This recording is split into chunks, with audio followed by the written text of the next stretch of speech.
This is Hannibal here from thehannibaltv.com with a daily combat sports news update for you. I'm wearing my Harley race shirt today in memory of the compilation video I'm making about Harley race right now. But the point of this update is there's some big news in UFC today. Everyone wanted to see Jorge Masvidal versus Kamaru Usman at next Saturday's UFC 251 pay-per-view originally.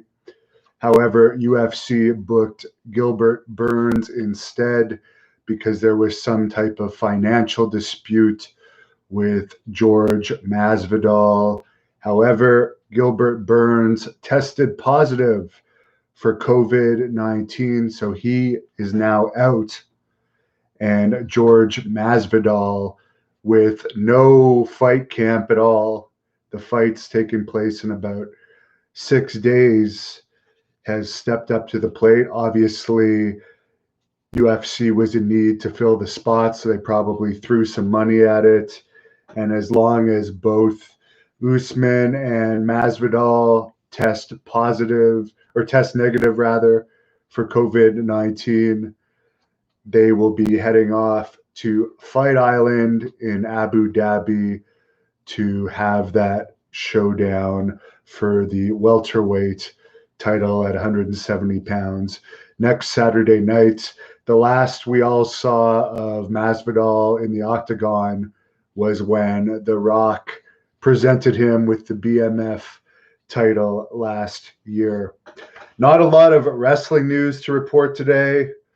Brian Pillman Jr. Is going to be starting wrestling with AEW apparently. He had been in Major League Wrestling. Apparently he's still under Major League Wrestling contract, but we've seen some performers in the past in AEW, such as MJF, started wrestling for AEW when he was under MLW contract too, and MLW hasn't run any events since their event in Mexico, which took place, I believe, in March. I'm not sure if they're going to be running at all the rest of the year. So I don't blame Pillman for trying to get booked in other places. I'd like to see Davey Boy Smith Jr. wrestle somewhere else too, because he's in the peak of his career now, but he's not doing anything with MLW not running other than training. I follow him on social media and I see the MMA style training he's doing on a daily basis. I would love to see Davey Boy Smith Jr. Show up in Bellator or something. And finally, for wrestling news, there's another piece of news on MLW. Some guy I've never heard of called Saif Al-Sabah. Sorry if I'm mispronouncing that wrong. He was signed on June 8th, and he asked for his release due to an issue he had with one of the MLW executives. So he was granted his release without ever wrestling a match, since MLW isn't doing anything these days. Richard Mins comments, UFC knows what the people want, unlike professional wrestling.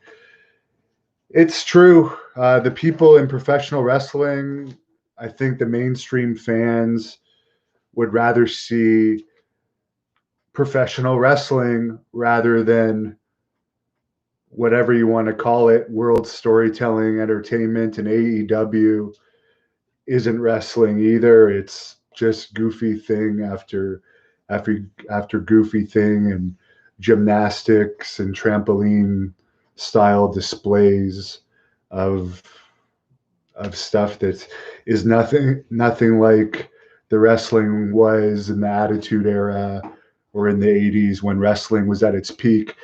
MMA has become what wrestling was as far as promos and building up to fights, where wrestling, they only want you to watch now because the story, they tell a good story. They say basically we're all friends, we're like a big family backstage, but we'll tell you a great story in the ring. So you don't want to watch to see a conflict settled anymore.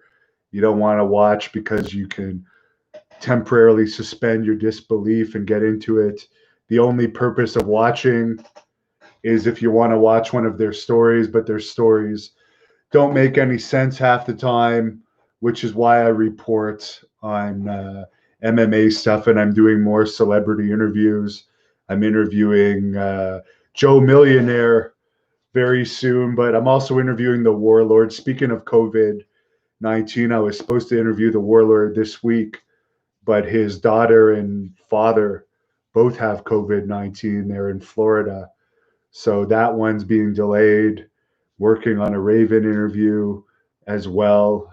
Working on a lot of stuff. And I thank everyone for their support at patreon.com/the Hannibal TV, where my Tito Santana interview has been posted in full. Double S says he has nephews in grade school, and they tell me UFC is much cooler than pro wrestling. Well, they don't really have any cool wrestlers anymore. Like Cody Rhodes, the disciplinarian, he'll punish people, he'll suspend people and say, oh, they'll come back a better person and a better wrestler.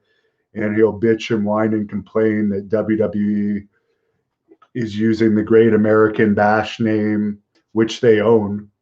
So they have the right to do that. But I don't consider Cody Rhodes cool. Or I don't really consider, there's very few cool wrestlers nowadays. And I don't watch it closely enough to know who are. I know there's got to be some out there, but there's not many. One of the best that I've seen in recent years is the Blood Hunter, who wrestles for PCW Ultra and Great North Wrestling and Super Clash over in the UK. But there's not much wrestling going on these days other than WWE and AEW. Zeke says fans hurt wrestling, just like the storytelling. They want to ruin every secret and surprise. They don't want to enjoy shit. They want to ruin everything and cry about it. Alex Legal Research tipped me $5. Thank you, Alex Legal Research. Someone says even kids don't even really like wrestling anymore. Well, no, everyone always says WWE's product is now for kids, but the highest percentage of people watching it are adults like in their 50s, adults that just grew up with wrestling and still watch it because it used to be popular when they were a kid, but there's not as many new fans. And you definitely don't see the women in the crowds. I saw a clip the other day on Twitter. I am at Twitter at DEVONHANNIBAL or at the Hannibal TV, and I saw a clip of the Rock and Roll Express making their entrance. Speaking of which, you can watch my full interview with Ricky Morton on here, but the amount of girls in the crowd and how crazy the girls are going, you just don't see that anymore. Mathis says, I think you will see Arn Anderson add Brian Pillman to his stable. Anderson has put him over in the past.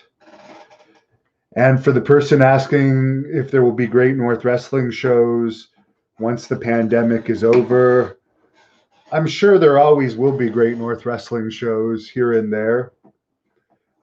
Even though my interest in wrestling is dwindling. But here in Ontario, they don't even have the gyms open yet. I'm still traveling to Quebec to work out every day. But at least I'm packing the size back on. I've started now 2 weeks ago when they reopened the gyms in Quebec. I don't see them allowing shows in Ontario until a vaccine is out, because there's no concerts going on here right now. There's no big productions. Maybe if an independent company really did something under the radar, they could possibly get away with it. But I'm not interested in doing shows at that level. I always get insurance for my shows too. So I don't think during this time I would even be able to get insurance because of the risks involved with the COVID pandemic if someone were to catch it at one of my events. So hope that answers your questions. And if you go to the link in the description or the link at thehannibaltv.com, you will find the Great North Wrestling Podcast on iTunes, where you could listen to my full shoot interviews, audio version, ad free, as well as some of my news clips. Zare WTSDD7689 and so forth says, do I think all female wrestling promotions could work? It doesn't seem like, I know someone tried to get one going again, WOW, recently, and it's already failed. It seems like there is an interest for women's wrestling online videos. Some of the most popular videos on this channel are both intergender matches and women's matches, but I don't know if you could really fill arenas anymore with all women's shows. And the other problem is, overall, and I'm telling you guys this from my personal experience, there are some reliable women wrestlers, like Lufisto's one of them, but overall, women wrestlers are more unreliable than men wrestlers. In my personal experience, they just are more unreliable for whatever reason. I know there are some that are reliable. I can name many that we've used in my companies, but I've also had many issues with booking women wrestlers and then they don't show up. So on the independent level, first of all, there's fewer women wrestlers, and then there's issues. Are they actually going to show up? So that's some of the things you'd run into. But if for a big company, it might be a little bit easier. Jefferson E. White says the Great American Bash on NXT was mostly all women matches and it beat AEW. Well, there you go. And I said it. For me personally, because I'm not a wrestling fan anymore, as far as I still love the old stuff, I'll watch Bruiser Brody matches, I'll watch the Sheik matches, I'll watch Rock and Roll Express, I'll watch older stuff. But for the current product, I don't care about the guy stuff because it sucks to me. But at least if I'm watching girls wrestling, the girls are attractive for the most part. So two girls wrestling around in skimpy outfits, yeah, that's probably going to beat men's wrestling as far as television ratings. And as I said, on this very channel, that's probably one of the reasons why girls matches get good hits too.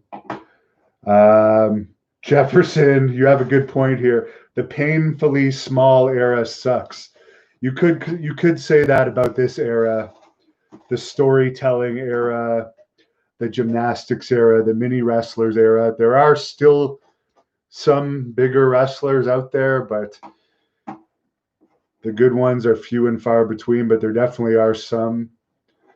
But it's a sad era for wrestling. I don't know if wrestling, I doubt it actually.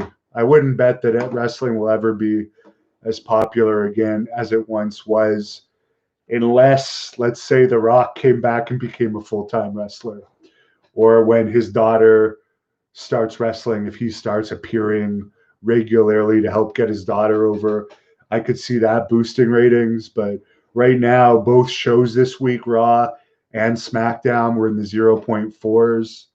The NXT and AEW had, quote from Dave Meltzer, the biggest competition of the year. And the Wednesday Night Wars this week were in the 0.2s. So we're a long way from the 6s and the 8s of the Attitude Era. Double S tipped me $10 for the protein shake fund. Thank you, buddy. I need it. And I also use these tips for towards shoot interviews, like the Raven one that I'm working on. But I don't have for some reason, there's people that have very few social media followers that I see have supplement sponsors. I have 100 million or 120 million video views, just shy of 200,000 subscribers. I'll probably hit 200,000 by the end of August at the latest. And I can't get a supplement sponsor. I spend like $500-600 a month on bodybuilding supplements. So, Jacob Deal, how did I like the Attitude Era? I liked it. I watched both Raw and Nitro. My favorite era was still from 85, I guess, to 1990. I think the crowds were crazy and wrestling was just everywhere. The Attitude Era was the same thing, but I didn't, other than the Austin, I mean, I didn't have as many favorite wrestlers in the Attitude Era, but the NWO was cool. Both eras were good. But personally, as far as going to live events, maybe it's because I was younger and actually enjoying wrestling, I enjoyed it more in the 80s era, less than the 90s era. I didn't find that I remember, for instance, I had seen, for one example, like every single time WWE came to my town, I went from the time I was a wrestling fan to like my senior year of high school. And I remember, for instance, I had an amateur wrestling tournament one weekend when WWE was coming to my town. And like when I was younger, there's no way I would have made the decision to go to the amateur wrestling tournament. But in high school, in my senior year, I didn't care about it enough to miss an amateur tournament for a WWE show. So I guess you could say I wasn't as big of a fan, but I was still a crazy enough fan that I watched all of the programming. Mind you, there was Raw, Thunder, Nitro, Heat. There wasn't that much, whereas like today, Raw is 3 hours. There's SmackDown, there's NXT, there's AEW. There's so much content. I think WWE alone has like 9 hours of original content a week. So you'd have to really have no life to be able to watch it all. So thank you, Double S, for the tip. Thank you, Alex Legal Research, for the tip. Trevor Reel says, if I ever wrestle, he's tuning in. I think the only match I would come back for is to wrestle females in amateur wrestling. I was supposed to, on the last Great North Wrestling event, have an amateur wrestling match against a female. The female backed out, even though she was a bodybuilder and she'd agreed to it, and she was going to be paid for it, and she thought she could at least hold her own against me in an amateur wrestling match. But then the night before, she backed out. So maybe if someone's brave enough, I will eventually